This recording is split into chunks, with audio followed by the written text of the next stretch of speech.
Primeiro, então, a gente vai falar sobre as missões de paz.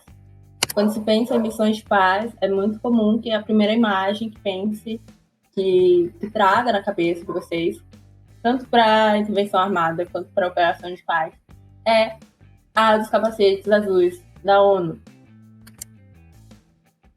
Só que nessa aula a gente vai pensar nas problemáticas e como é que essas problemáticas vão gerar um modelo de missão de paz complexa. Então, é necessário separar o formato de operações de paz da Guerra Fria, das missões de paz da Guerra Fria, do modelo que vai vir com o fim da Guerra Fria. Por quê? Porque essa aula é uma aula sobre operações de paz no pós-Guerra Fria. É importante a gente pensar aqui que existiram 3 grandes lideranças que vão ser nossos marcos nessa linha temporal. O primeiro é o Boutros Ghali, que vai trabalhar a construção de paz frente a um conflito contínuo. O segundo é o Kofi Annan, que vai trabalhar o suporte à reconceptualização da manutenção da paz. E o terceiro é o Ban Ki-moon, que vai trabalhar a reestruturação institucional.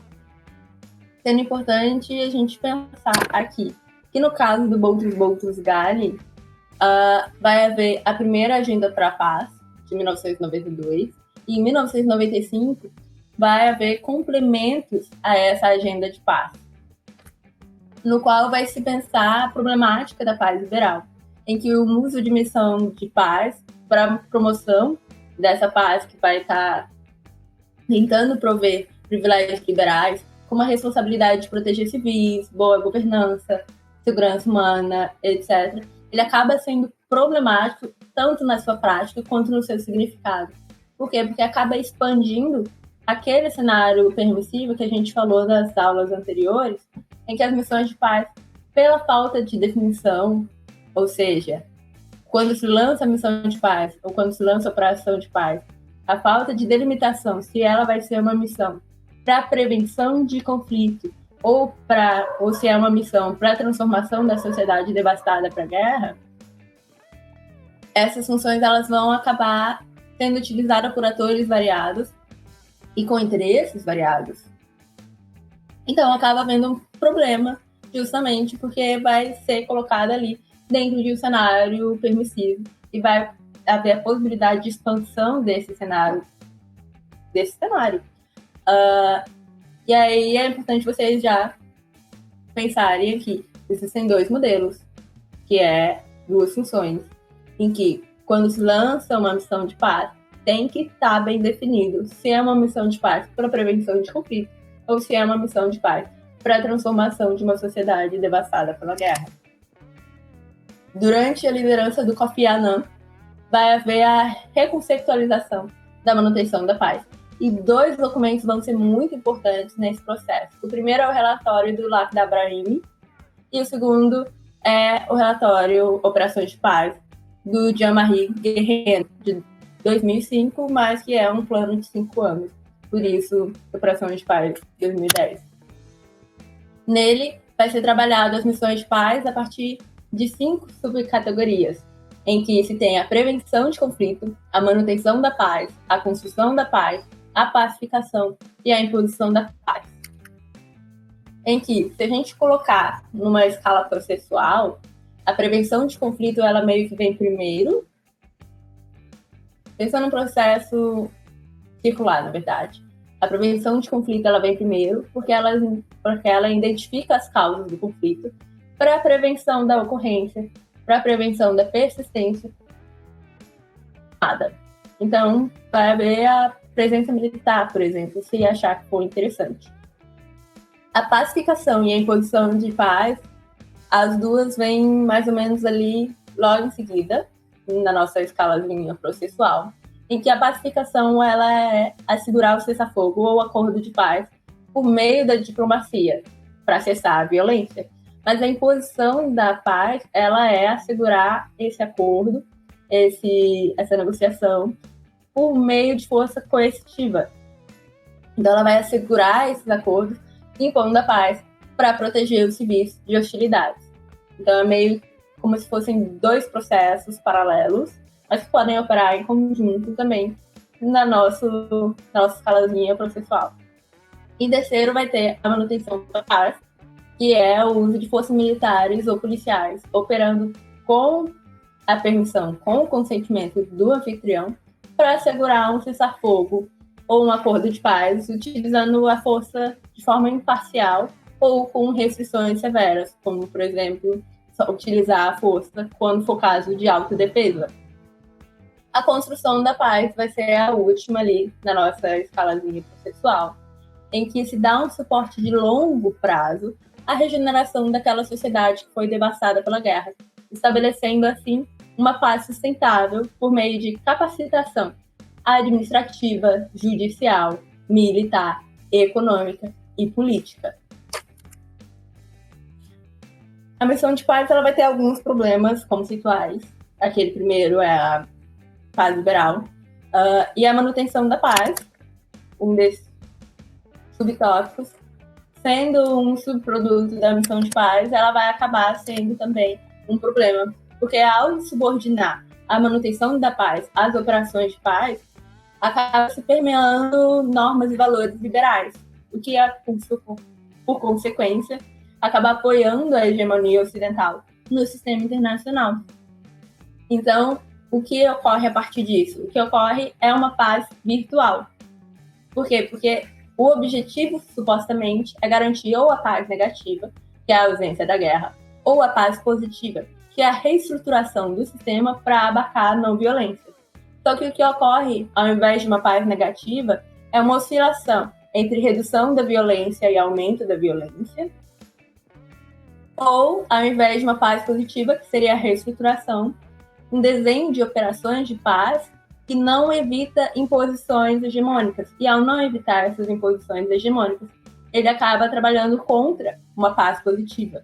Então, as operações de paz, ao invés de atingir uma paz negativa ou positiva, elas acabam por organizar os conflitos internacionais desde a Guerra Fria. Sobre os terceiros. É importante, quando a gente pensa a construção da paz, que se coloque ali o papel dos terceiros na resolução de conflito, tanto pela perspectiva de curto prazo quanto de longo prazo, por causa da possibilidade de reincidência da guerra. Então é importante, durante a resolução de conflito, priorizar resoluções que evitem essa reincidência da guerra, que pode durar décadas. Então, o que é necessário haver é uma reformulação do papel das organizações e dos países interventores, em que se pense a reconstrução do Estado, que tipo de Estado e como vai ser dada a reforma do setor de segurança. Esses 3 pontos são essenciais para garantir ali essa possibilidade de paz duradoura. Outra questão é a necessidade de canalização de recursos pelas agências estatais. Porque o que acontece? Quando você tem ali a comunidade internacional tentando financiar esse novo Estado, ele potencialmente vai ser um Estado em que as suas agências ainda são corruptas, ou têm um alto nível de corrupção, na verdade.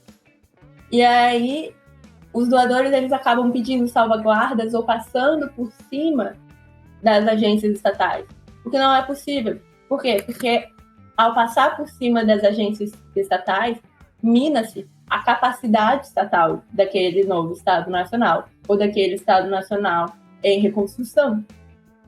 Então, se o objetivo é construir paz, aquela doação, aquele financiamento, ele necessariamente precisa passar por dentro das agências estatais para que se alcance a capacidade estatal e se estabilize aquele Estado, criando um Estado forte.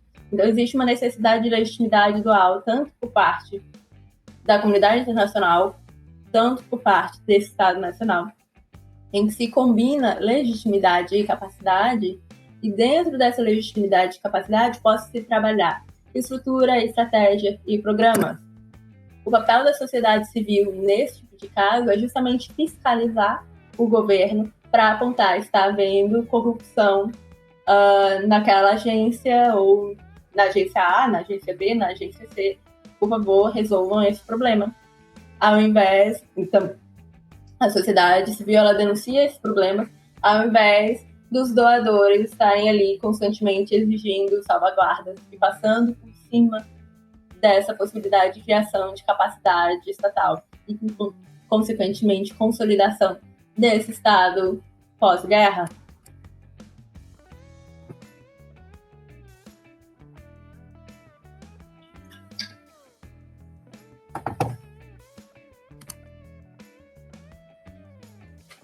Durante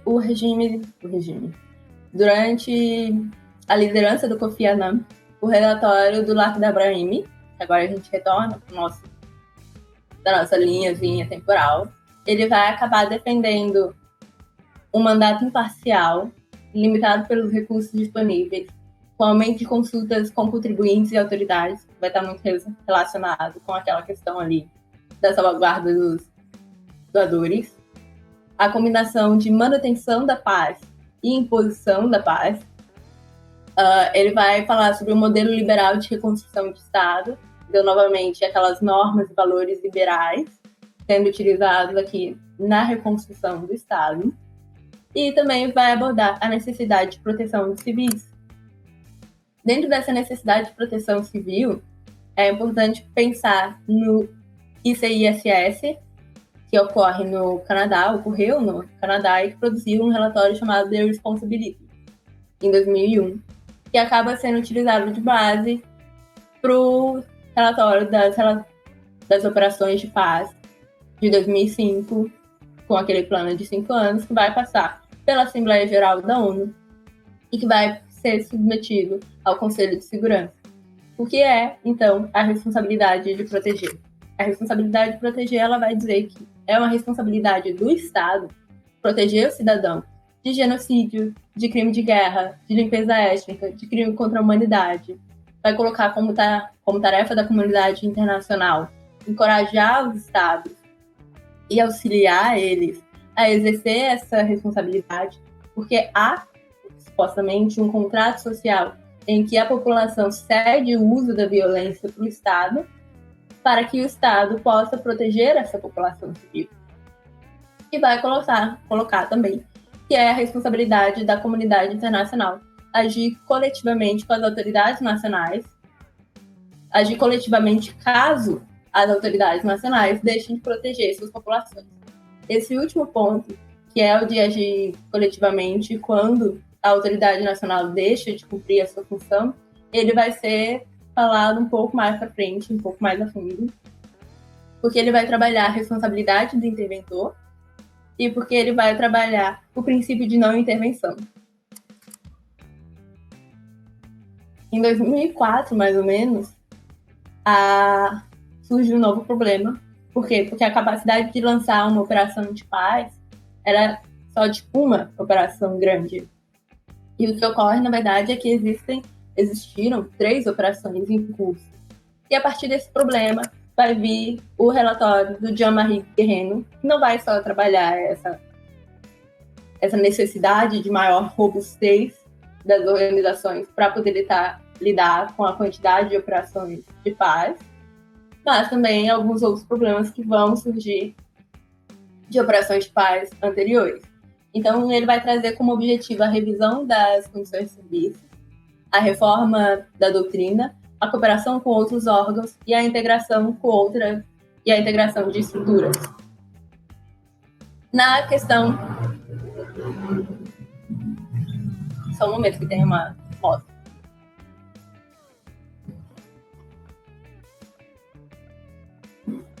Na questão da revisão de condições de serviço, a gente vai ter alguns problemas, como o das crianças soldados, das questões de gênero, como, por exemplo, trocar alimento em troca, como, por exemplo, oferecer alimento em troca de favores sexuais, algo que acabou sendo denunciado algumas vezes. E a existência também de grupos criminosos. Esses problemas vão acabar sendo pensados durante a revisão de condições de serviço, que acaba trabalhando uma política de pessoal que vai ser focada na seleção, no treinamento e nas revisões desses problemas para que se possa pensar os manuais, os códigos de conduta e as diretrizes gerais que vão estar abarcadas dentro da reforma doutrinária. A reforma doutrinária, por sua vez, ela vai também apoiar a parte de cooperação com outros órgãos. Por quê? Porque ao criar manuais, códigos de conduta e diretrizes gerais, ela acaba unificando o processo das operações de paz.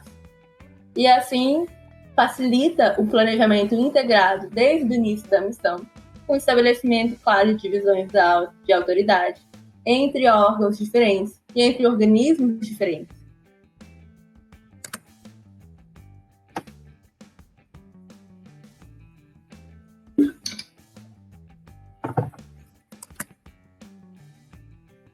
Então, o que vai ocorrer é uma evolução das operações de paz, principalmente das missões de paz, no pós-Guerra Fria, em que um dos primeiros pontos é o contingenciamento da soberania. Vamos ver.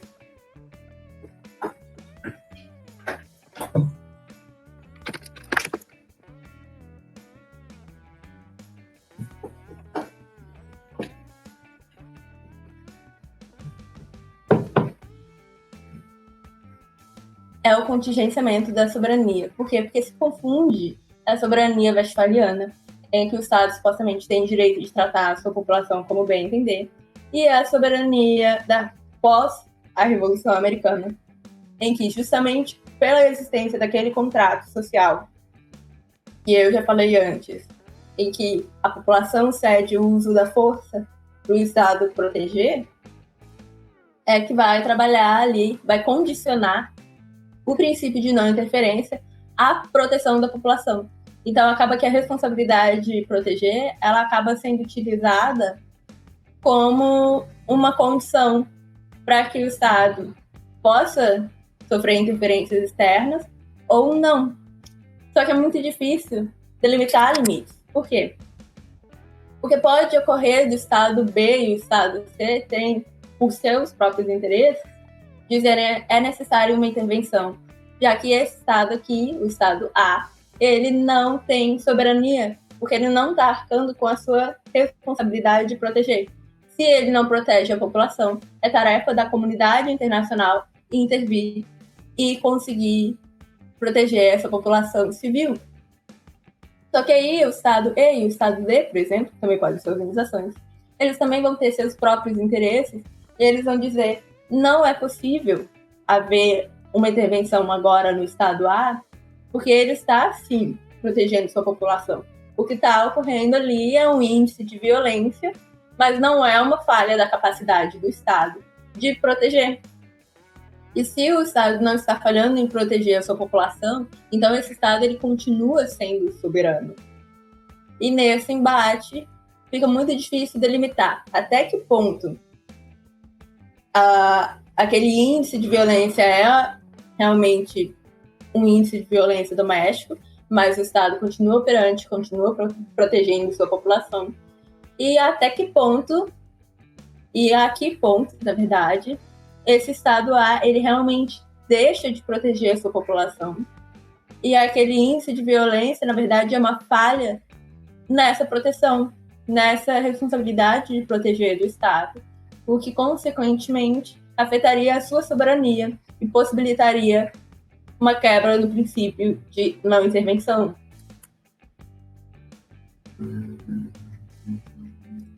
O segundo ponto é a possibilidade de implementações de operações de paz, implementação de missões de paz cada vez mais ambiciosas, em que as missões pós-guerras pequenas, elas acabaram sendo eclipsadas, justamente porque o Congo, inicialmente, a missão de paz do Congo, inicialmente uma exceção, acaba se tornando precursora do formato atual. Então, lança-se missões cada vez maiores, cada vez mais robustas, o que vai trabalhar com aquela necessidade anterior falada pelo Guerrero de haver uma robustez maior quando se pensa em lançar uma missão de paz.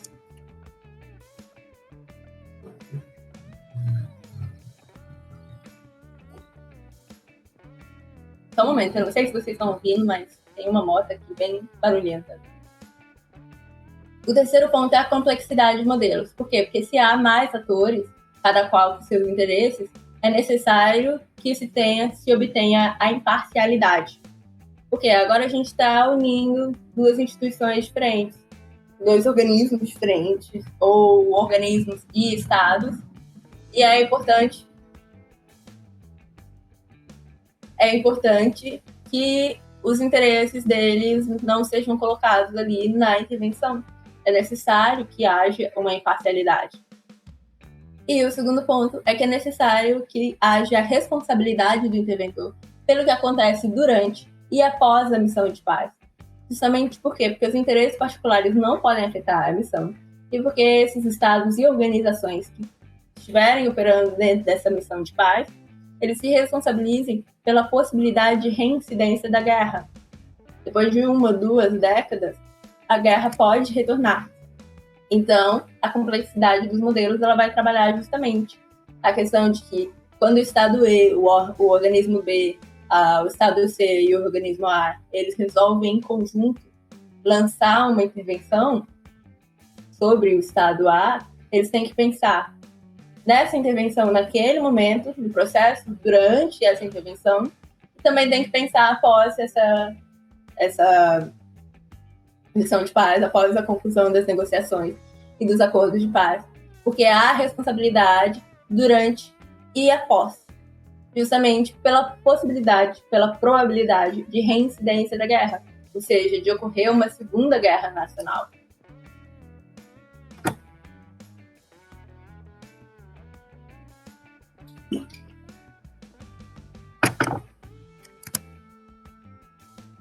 O quarto ponto, ele vai envolver desde a proteção civil, que é aquela questão da responsabilidade de proteger e por causa das denúncias de violação de direitos humanos, de exploração sexual, de organizações criminosas. Ele vai abarcar desde a proteção civil até as resoluções de conflitos, justamente por causa desse ponto de preocupação com a possibilidade de uma nova guerra civil. Mas por que pensar a resolução de conflito a longo prazo? Porque, inicialmente, se pensava a partir das premissas de que quanto mais rápido a violência fosse pausada, maior o número de vidas humanas salvas, em que o número de vidas humanas é, na verdade, o maior fator, é a questão mais importante ali, mais relevante a ser salvaguardada.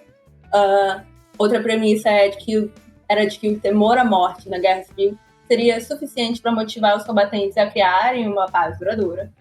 Também vai mostrar uma premissa um tanto complicada.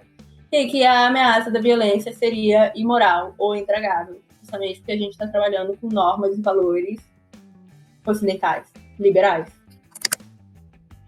Sobre a primeira premissa. Quando se pensa, parte da noção de que quanto mais rápido a violência fosse pausada, maior o número de vidas salvas, os dados eles vão mostrar ao contrário. Que, na verdade, quando se suspende as mortes a curto prazo, existe uma tendência maior à democratização. Não, errei, desculpa, perdão. Quando se suspende as mortes a curto prazo e se entra num processo de democratização ali, com aquela tendência de democratização, essa tendência maior ali que está sendo pregada, ela, na verdade, ela é ilusória. Ela vai ter uma curta duração. O que vai ocorrer é uma maior possibilidade de reincidência da guerra. Agora, um conflito mais do que o primeiro, com maior custo de vidas do que o primeiro. E que essa maior tendência à democratização, ela, na verdade, vai se findar após o primeiro ou segundo ciclo eleitoral.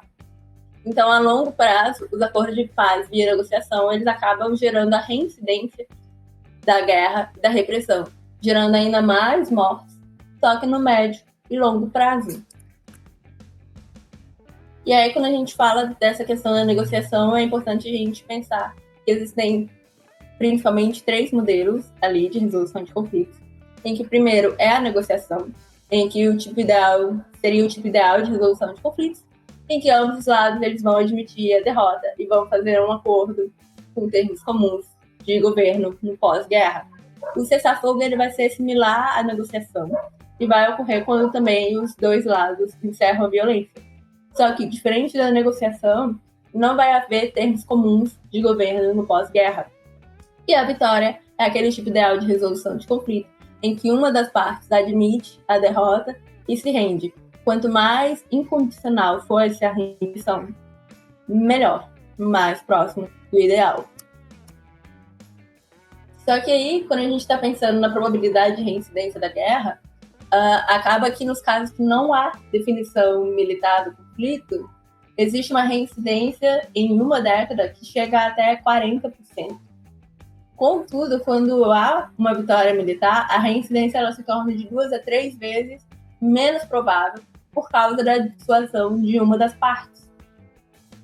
Outra questão também que vai ser muito trabalhada nessa probabilidade de reincidência da guerra é a necessidade do power sharing, em que, principalmente com a implementação de modelo consociativo de democracia, ele vai ser uma alternativa importante para reduzir a probabilidade de uma nova guerra civil, que é um modelo que acaba sendo mais comum quando há vitória rebelde, quando há vitória do governo.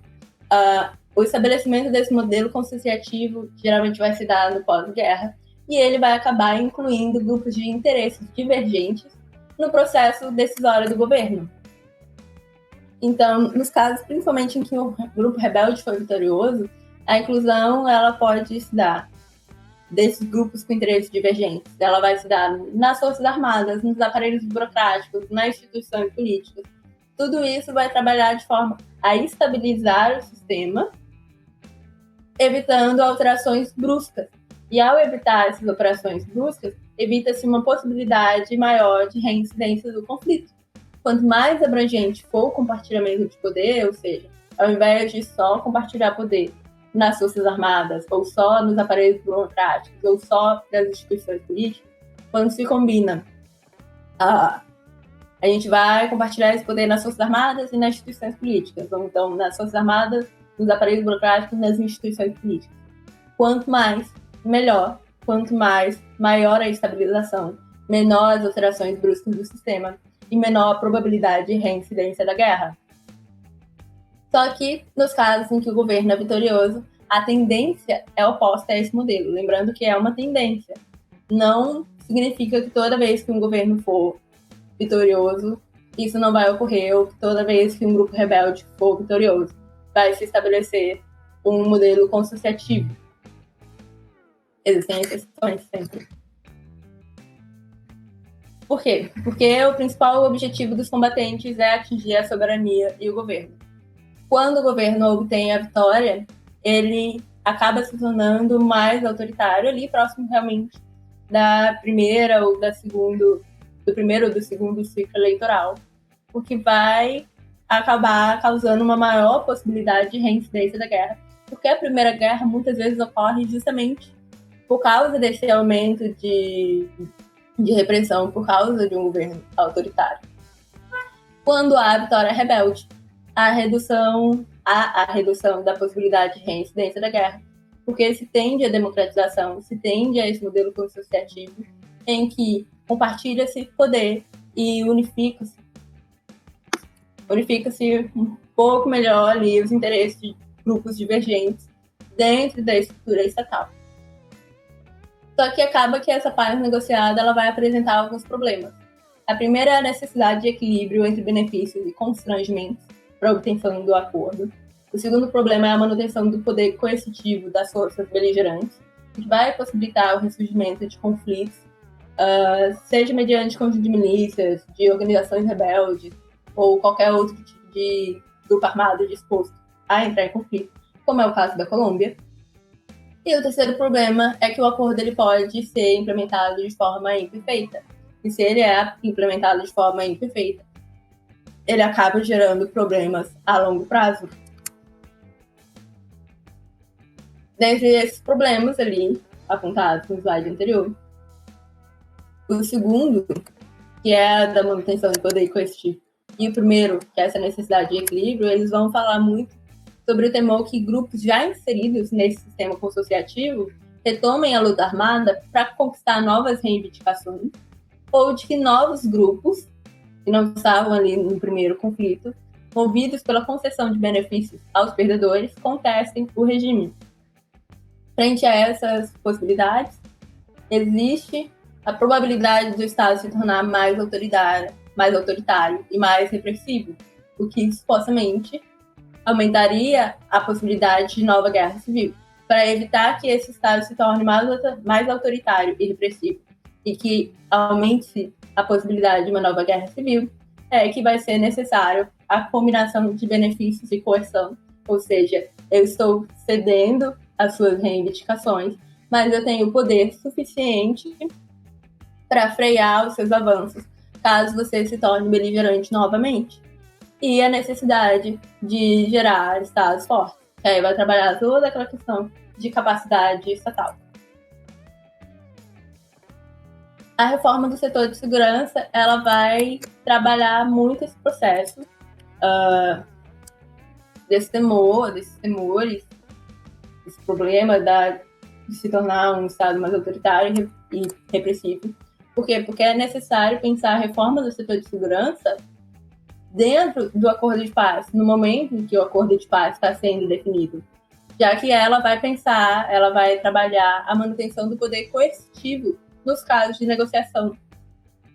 Então, as administrações políticas pós-guerra, elas vão acabar tendo um maior grau de unificação quando a reforma do setor de segurança ela é incluída nesse acordo de paz, o que vai reduzir a possibilidade de reincidência da guerra. Por quê? Porque só o monopólio do uso da força ele não é suficiente para frear a possibilidade de uma nova guerra. E também só a negociação também não é suficiente para frear a possibilidade de reincidência da guerra. Então, une-se monopólio do uso da força e negociação dentro da reforma de segurança, a reforma do setor de segurança durante o acordo de paz, para assegurar que haja a construção de uma paz duradoura. Essa questão do monopólio do uso da força não ser suficiente, ela é utilizada como uma possível explicação da eficiência do cessar-fogo frente às negociações, só que a vitória rebelde ela acaba sendo uma exceção à regra, e como exceção a essa lógica, acaba se contesta essa explicação do cessar-fogo e precisa-se haver uma reformulação da lógica do pensamento construído ao redor dessas duas dinâmicas. Mas isso não é o ponto dessa aula. A aula foi curtinha, mas talvez seja suficiente aí para vocês conseguirem entender um pouco melhor os textos e o questionário. Fica de indicação as obras do Hugo Galencos, que é o artista dessas obras comparativas que eu estava utilizando. São muito interessantes quando se trabalha guerra e paz. Então, se vocês tiverem interesse, também a mediatização de todo o processo. Ele é um artista interessante para vocês colocarem nos trabalhos de vocês apresentarem.